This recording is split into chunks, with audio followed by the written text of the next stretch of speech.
Hey there, tech enthusiast. Get ready for Tech Ties and Human Vibes, the podcast where technology in the AI era meets the human touch. Hello there. Welcome to another episode of Tech Ties and Human Vibes. And I am your host, Nancy Henriquez, with my co-host, Adam. Hello. Say hi, Adam. Good morning. How you doing? Good evening. Depends on what time you're listening. On wherever they're listening, it could be any time of the day. So True. yeah, good morning, good evening, good night. Well, with us today, I am excited to bring on our guest, Robert Stufflebeem, who I love to call Stuffy. So Stuffy, tell us a little bit about yourself and let's go from there. Hey, yep, Stuffy. I'm in Virginia, in the Washington, D.C. area, close to the national capital. I was originally born and raised in the great state of Iowa, and I started working, I guess, 1986 with the federal government. I was recruited for an intelligence organization. Traveled the world, saw a lot of great stuff. You know, back then we didn't have security as we know it. We had what we call ComSec and stuff. We still had, more physical type security. After my world travels and stuff, I became a government contractor and helped manage a very large server operation team. And after a period of time, I decided to bring my skills and experience to the commercial market and join the MSP world around 2008. Your background is fascinating. A lot of stories. I've heard some of them, and I'm excited for our guests to hear some of them.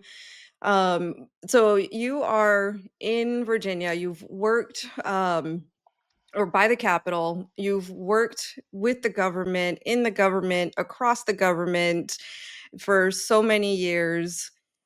What are some of the things that you have seen that you can talk about, of course, that you find fascinating, comparatively speaking, to where we are today in technology? So when it comes to security, to be honest, I don't think things changed. Just back then, it was more physical security.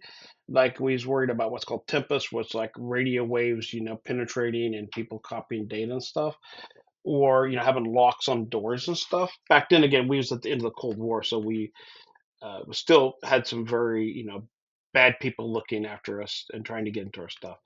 Uh, it's changed. Like now, the computers are at our home and they're everywhere, but the threats are really not changed, and the concepts of how we protect stuff, the rules are pretty simple and stayed forward. Things are faster moving now, right? Before it would take us months or years for new technology. I mean, we was excited when we was able to do 600 baud, or 9.6 baud over HF, from Africa.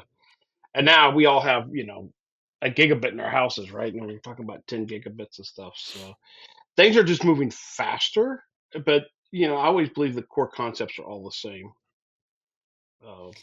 A previous Yeah. guest, for those listening on the security episode, where we had David and Vic, Vic talked about how in the 80s security wasn't really a concern until Microsoft came along. And so really cybersecurity was, or the vulnerabilities aspect of it was all Bill Gates' fault. Would you agree? I think security's always been there. Back then, it really wasn't down to the individual like we are now. But when I was working at the federal government layer, I mean, spying and intel gathering was very critical back then for countries to make decisions. Uh, so we've been doing this for a long time. But now this is rolled down to the individuals, where we're being hacked or interrogated or whatever term I guess you want to use. But these concepts have been going on forever. It was more at nation levels, and it was one country against another country. Now it's some kid in Nigeria with a phone that can hack into you. It's not some communist country doing it. That's such So a I don't blame Bill Gates. It's these concepts have been there forever. And that's we so just crazy moved how on. how far we have come, right? Because Yeah. back years ago, I mean, you would almost have to have an insider, right? downloading data or physically transcribing it onto a piece of paper or whatever that might be, right? Yeah, Um, and I and would now say we're not there. every spy had to get a security clearance, you know? So a lot of stuff was insider, but also there's other things, you know, you would bribe the cleaning crew or this person or that person, you know, a lot of insider type stuff. But yep, it's That's it's interesting. Like, I don't think that I had ever really put hacking as espionage in the same way, right? Like, that's movie stuff. it's real stuff. But yeah, it's the Right. same concepts, right? You know, back then they weren't doing it to be malicious; they was just trying to collect intel or an upper hand on some stuff, or you know, get the. Right. And And it ultimately, was I mean, hacking that too that because is you know what it they was is. trying to get the Yeah. plans for a nuclear submarine or whatever that was, or to get information about somebody. And a lot of times it's to get information so you can blackmail somebody so they could be your inside guy. And even back then, because a concept too is I always say people in companies when they talk about cybersecurity, it stops when they learn about computers. So for a lot of us, when we started using computers, we had a name and password, but a password was just a way to say, okay, this is me. Uh, and nobody wanted it. You can make it whatever you want to. Well, now that's changed. And so when I talk to companies, you know, I think it's really key that you need to educate your people, your clients on it. That you know things have changed over time. Right now, all the computers are connected to the internet. Yeah. People are doing stuff, and they're making money, and there's a reason why they do it. There's money out there to be had. Oh yeah, So yeah. most people, most end users, uh, they don't think they're a target of this that because when they learned about this, when they first you know learned about computers, started using computers, the passwords were just a password. You know, it wasn't that big a deal, but now it is. Yeah, that is super interesting because yeah, I mean, I can imagine back then, like you were saying, this was all more data in terms of what is valuable to countries, right? But now it's at the individual level in the sense of like somebody's social security number is valuable data. Somebody's business intel and their customer lists and their IP, all of that is now privy to, ultimately speaking, be taken from someone as something that's valuable. And that's where I think some of the changes, large changes, have happened in that sense, why it matters to consumers now, why it should matter at least. Yeah. Again, it's the same concepts. And a lot of people say, well, they already got all my information, what matters? But it still does matter because, like, now we got fresh, updated records and stuff. It's shocking how big the cybersecurity market is, you know, and these guys are flourishing. It's past the drug market, you know? Wow. So Oof. just I didn't think, well, they realize already that. have my information. It's not a big deal. Well, they still can do stuff, you know, with it. And there's still a market for it, you know? There's people want to buy that.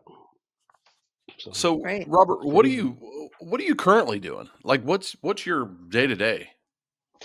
So my day to day, I do run an MSP. I do have a small book of business, but really where I found my niche, what I enjoy doing is helping, consulting, advising other MSPs out, mainly with their operation stuff and kind of getting their processes and procedures in place and working and building their cybersecurity or helping them how close deals. Because I think a lot of MSPs still sold the way they did. I believe, you know, we're no longer just the IT guy. Okay.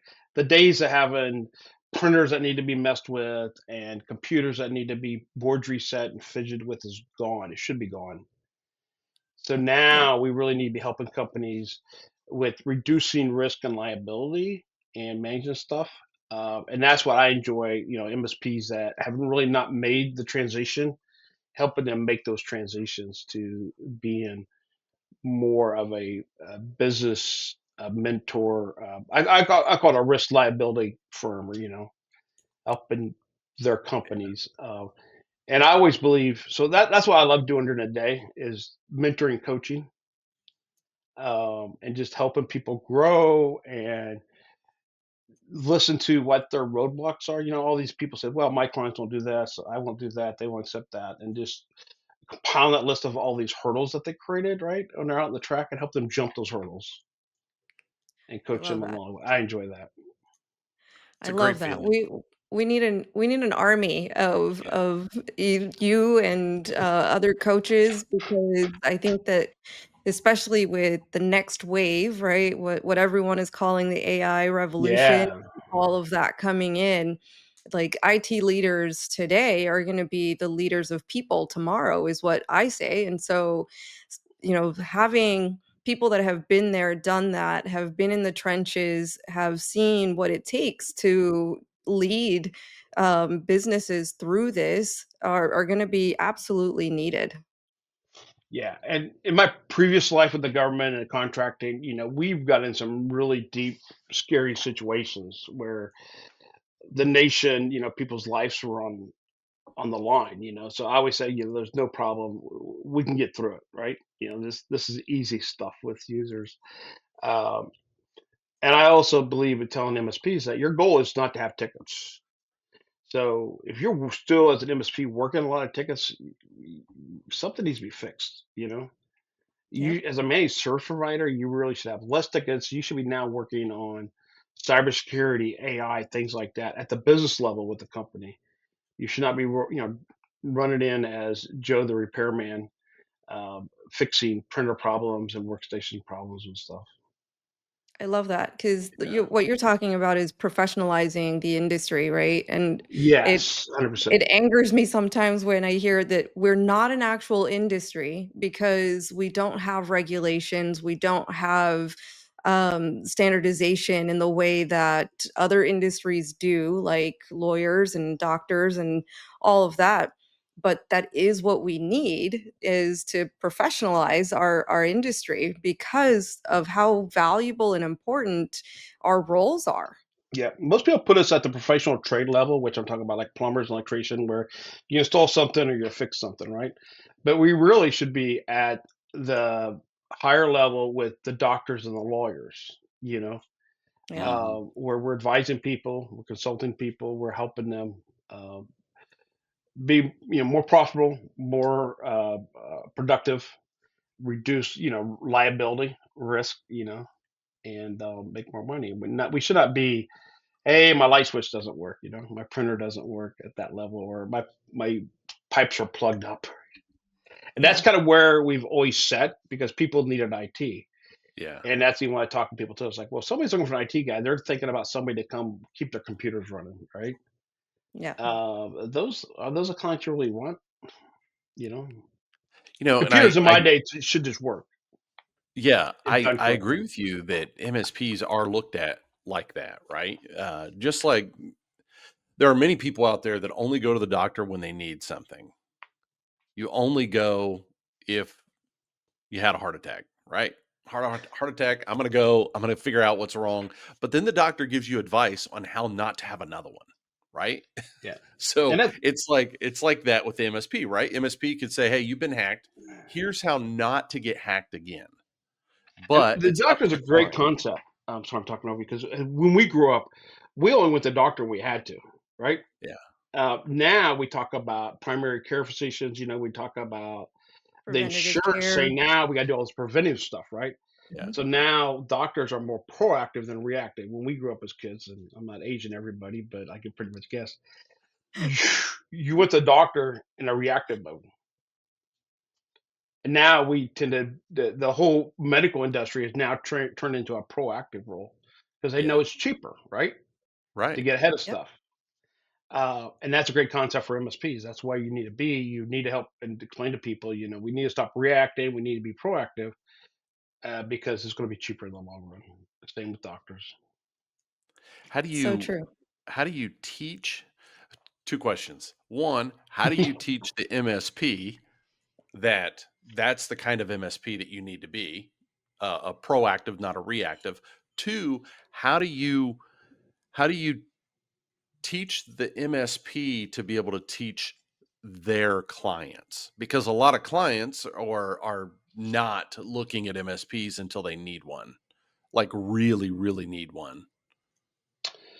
Yeah, interesting kind of questions. I talk a lot, you know, and I believe you can't just throw this down people's throats. You need to educate them, explain it to them, uh, show it to them how it works. And I believe, with clients, I always say, stop selling. Right? I've said that a million times.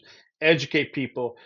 Because if you walk into a company and says, "Hey, I want to talk to you about cybersecurity," they're immediately going to say, "I don't have a problem. I'm a small company." But you start using education and just talking to them, maybe some recent hacks or stuff's going on. I kind of explain to them things have changed, right? And so you say, what was fine in the time. You're not wrong, but things have changed over time. And I think over a slow period of time of talking and letting people process and digest it, they'll come around. But you can't hit it direct on with a lot of clients or even MSPs. Yeah. Because the first time an MSP will say, well, we got all these clients, they got all those problems, they want us to do this and that. It has to be a slow roll, right? And Oh, yeah. you got to change their mindsets of how they look at stuff. You can't just hit them straight on. And that's a lot Yeah, of that education. that reminds me So, of, the Netflix story. I was just recently watching the Netflix documentary on Amazon, which is kinda funny, but, um, ultimately, I had no idea that Netflix was around since the '90s. They were, eh, the DVD in the mail would yeah. really they wanted to start off as VHS in the mail, but it was too expensive at the time, and so they had to wait a few years, and then all of a sudden it was like, boom, 2005 hits, Netflix is streaming, and they're everywhere. I don't think they were streaming then, um but it's one of those concepts where it was so new that people weren't used to that, but now everyone streams. Everyone has a subscription to some sort of, on-demand, all-access type of entertainment, at the end of the day, and so I think of, educating the public for IT on demand, cybersecurity on demand, ultimately speaking, as something like that. It's gonna take time. Some people don't realize that it was available or, existed back then, but And you now gotta let it's people totally different. digest it at their own speed, right? So you gotta give them stuff because people didn't immediately go to streaming. I personally didn't. I loved my CDs and stuff, right? And buying the DVDs and having them available. And then all of a sudden one day I say, hey, let me try that out. And you slowly do it, right? Yeah. So you got to feed the MSPs, you got to feed your clients the information and slowly, just introduce it. Um, I just had thought like trying to potty train your child, right? You don't say, "Could go sit on the pot and go," right? He's just it's and that's what you do. So a lot of people immediately say, "Oh, my client's not interested because I talked to him about it." Well, you can't just do that one and done type scenario. You got to keep it going. With any, and a great example, I think we talked recent Adam about, professional athletes and stuff. They just don't pick up and throw a football. They keep practicing. There's all those missed throws and stuff they do. As an MSP, you still got to be out there doing it. You can't get Mm. down. There's so much in the background that you need to be doing over time, but your people will get engaged. They will start using it. Netflix is a great example. All these technologies, people, electric cars. I mean, 5 years Yeah. ago, I thought you'd be stupid, right? But now it's popular, right? It's going. What if they just gave up and first person said, nah, I'll never buy that car, right? So MSPs need to, be there for the long haul. They need to work it. They need to nurture it, uh, do it in a positive way, and work with the clients. They will come around, What do you and think is, a limiting belief that MSPs tend to carry with them that they leave it at the one and done? They said no, so Imma back off. what's one thing? What's Um, a limiting belief that keeps them there ultimately? um, there's a couple. I think my clients will not buy that. They wouldn't pay that. They're not Mm. interested. This wouldn't work with my clients. Mm. And those beliefs that people, I call them hurdles that people put up, the clients put up, the MSPs put up. So they have these beliefs that their clients will not be interested in it.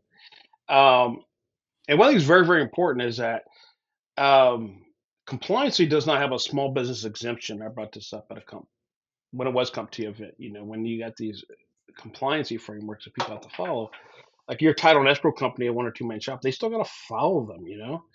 So then, that's one way to get around this. Like, this is the law. This is something you have to follow, but you can't throw it down people's throats. You gotta work through it. Eat an elephant one bite at a time, right? Hmm. Yeah. And most MSPs, to be honest, I think are comfortable with what they have. They want to grow, but they don't really have the drive to grow. They got these excuses that, well, my clients will do that. Yeah, this market won't accept that. They put up these barriers to justify in their mind of what's going on. But I've seen a very small town, a $2 million MSP take off, right? And people Mm. say, "Well, I wouldn't work on small." It does. Yeah. Um, you can do anything you want to do. You put your mind to it. Yeah. I Yeah. like that. Yeah. Yeah. Absolutely. So you gotta, I think, and we all get that way. We get in these ruts, and you gotta break away from that. And you gotta just keep working forward. And if your clients won't pay it, or your clients won't do this or do that, then go find clients that will. You know, and don't sell yourself as the IT repair guy. Put yourself as you're a risk management firm or something. Elevate you as a company to an expert Mm. so that In you can get the right clients that are interested. in all of your years of coaching MSPs, what what's your one piece of advice that you find yourself repeating no matter what MSP it is? Stop selling. I always say that a lot. Just don't go out there to sell something.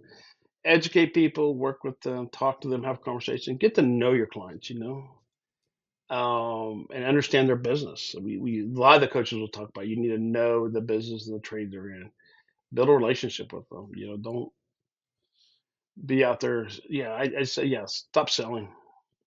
Yeah, It's that something I is say such a good lot. advice. That's honestly, I feel like that is where my MSP, when I had it, completely changed. It was actually I remember a conversation with a client who had asked me, or I had asked her, what is your biggest frustration in your business? And she then started to tell me about a program, the Goldman Sachs 10,000 Small Business Program, which then she nominated me for, which completely changed the direction of my business at the time. That's where I was a break fix shop at the time. And then once I went through the program, I completely converted over to the MSP model. And that was ultimately, talking to a customer on a business level about business frustrations, about, mutual things that we were going through as business owners. It was at that level that things started to completely change and open Yeah, up. So I 100%. love that advice. Yeah. I was talking to an MSP yesterday about stuff, and I said, pick 5 companies that you're interested in have as clients, and then create a relationship with them. Just ask the owner maybe sometime, hey, can I have my lunch? I'd like to learn how you do stuff, and just listen to how they do business and stuff, and build a professional business. That's a problem is that we transitioned from a industry where we had to fix computers, literally fix computers, and always had to have somebody because computers didn't work. To now, with Bill Gates, we went to that plug and play world, and it's even gotten better. Computers should just work. Uh, we're still kind of stuck in that, and and then we still want to we sell our stuff as an IT company. We're not an IT company. Yes, help us with their password, rebuild the computer. That is services, but that should always be secondary in your services. We do this. Oh yeah, we can still do that. And a lot of industries really have not changed. Like the electrician or plumber, it's pretty much the same. But ours has changed. Computers have gotten better, more efficient, more reliable. But now what we've taken on is cybersecurity. It's like it's crazy. AI and stuff like that. Hmm. We have to adapt. We can't be Joe the computer repairman no more. Yeah. Oh, yeah. I think like, business optimization when, for our clients, when we're looking at and thinking of cybersecurity, so managing that risk, as you keep saying, but then on leveraging AI aspect of it, like customers are going to be doing it anyway. Kids are doing it, right? They're all chat GPTing all the time, building relationships with ChatGPT and stuff, which is crazy to me, but like so they're doing it, but for us as the IT professionals, it's almost like, hey, grab onto that in the sense of how can you educate and build on making their business more profitable and optimizing their processes, leveraging AI and whatever tool sets and software they use, right? So that's the direction in which you were going in. So I love that advice. Yeah, you got to be more of a professional business guy instead of just a IT guy. And Yeah. um, and people, and even like talking about budgeting, it's okay. We need to recap these servers or do this or do that. And then give them that plan of action over time so they can budget for it, things, and just communicating what's going on in the world, what they need to be looking at, how they need to protect their company is critical. Yeah. What would you say that someone that is at that point of, okay, I don't want to be the computer repair guy anymore. I don't want to be seen as the IT plumber type of person. What would you say that there are like some key things that they should educate themselves on in order to professionalize themselves? They definitely need to learn more about cybersecurity. I really strongly recommend going to some of these conferences and being around some of your peers and learning some of what the experts are saying and start understanding about the cybersecurity threat, and the cost and the impact to companies. You know, I think that'd be good. And then what else would I be looking into? Yeah, um, looking at zero trust, right? Zero trust is the answer. I think right now, every MSP should be a zero trust, least privilege model. Hmm.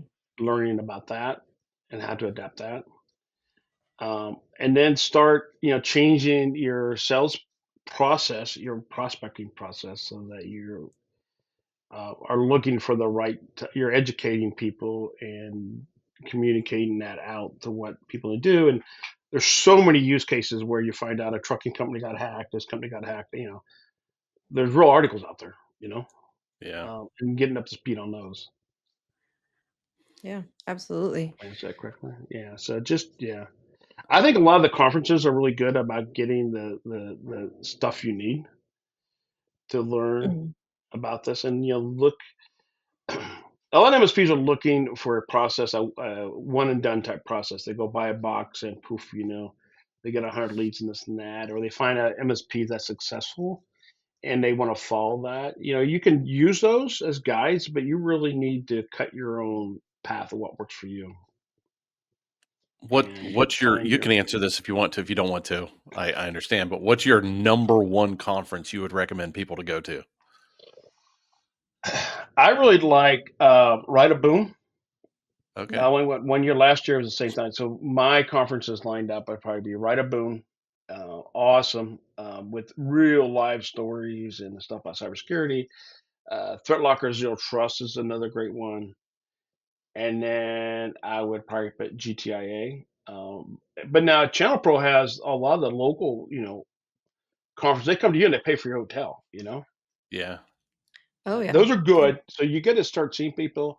And also, you got to realize that your other MSPs in your area, you need to be friends with them. Doctors are friends, lawyers are friends. Two lawyers will be buddies talking about golf, and then they go, tooth and nail in the courtroom, right? And they pass cases. You need to be that MSPs, and the Channel Pro lets you get to be close to some of your local MSPs. They should not be your competitors. They should be your comrades. I'm so glad you brought that up because I feel like, similar to doctors, they have a. I think doctors are one of the industries they have such a rich referral network with each other. They They do not see each other as competitors. If anything, they go to specialize and be able to leverage each other in a referral sense because of that. So like I'm so happy that you said that, because Lawyers that do the in same my thing. mind is how we should be. You know, we should have our specializations, the things that we're good at, that we know and understand, and because of that be able to refer to one another, be able to leverage one another's expertise in certain areas as well. So I'm Lawyers glad do that it you all the time. I had a good friend that's a lawyer, and he'll be like, "Hey, I got 3 cases that we call it Fairfax County," and so he'll talk to his buddy that's going to be a principal. Can you cover this case for me? At this courthouse, right? They do that all the time. Lawyers do, and you need to do that. And the MSP should reach out. Hey, I know you're good at doing server upgrades. Can you help me with the server upgrade? Work together as a team.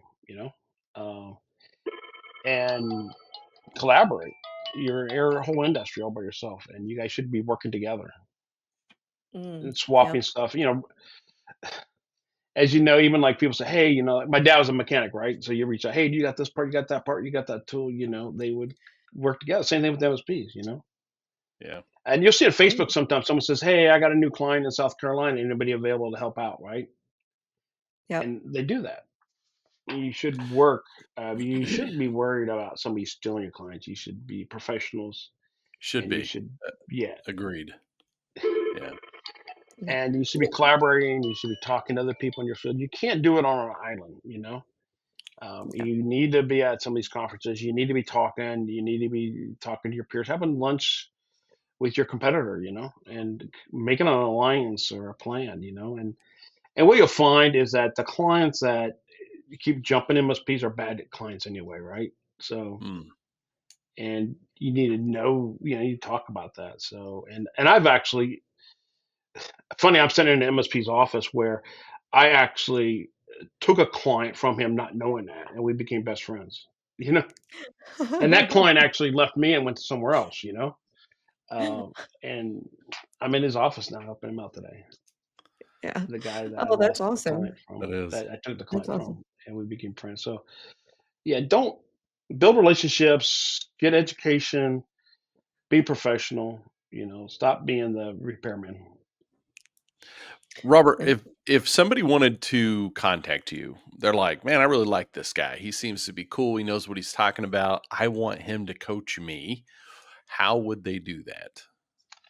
Um, my email is robert@stufflebeem.com with 2 E's. We can put that in the chat maybe or something. I'll put it in the Or description. I'm definitely on LinkedIn and Facebook. Um, but email is probably the best way. Okay. My company number is 703-361-9500. And I love talking to people and just thinking of what will work good for your industry, and just, um, love doing that. That's what makes me happy, seeing people grow. I've Yeah. always been mentoring people.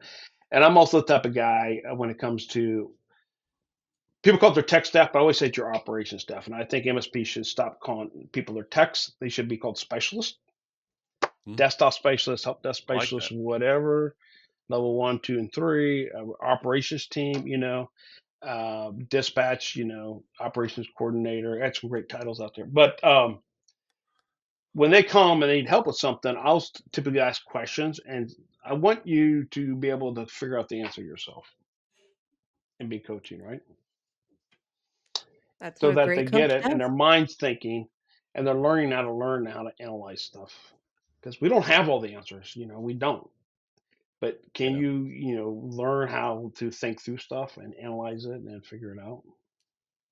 So I enjoy doing that. So I'm not the type of guy that says, "Oh, here, click here, and you're done." Right? We typically So go you through some give questions. homework. I'm like, Huh? you give homework. I I call give it fun homework. Yes, work. I do. Uh, That's funny. and I give the analogy for that. I love analogies where, like, let's say, Adam, I rode in the car with you for a week going somewhere to a site, and I finally had to go by myself. Well, as a passenger, I kind of know, but I don't really know. But until I drive it myself, I know the route, right? Yeah. Mhm. So you're going to retain more by doing it yourself, and that's what Very I true. love. 100%. Right? Yep. And I don't think there's a perfect playbook for all MSPs. I don't think you can go out and buy a package and then go to bed and wake up and you're going to get 100 leads. You got to, build your own. What works best for you, be comfortable with your type of people. And just having those conversations with people. How can we, go out? And I always tell people pick 5 businesses locally that you would like to do business and do research and try to get to know those businesses. Don't be selling, just be friends and get to know the owners of those companies. Thanks for joining us today on Tech Ties and Human Vibes. If you'd like to keep the conversation going, exclusive tips from our speakers, and more, head over to the community at SibylCommunity.com.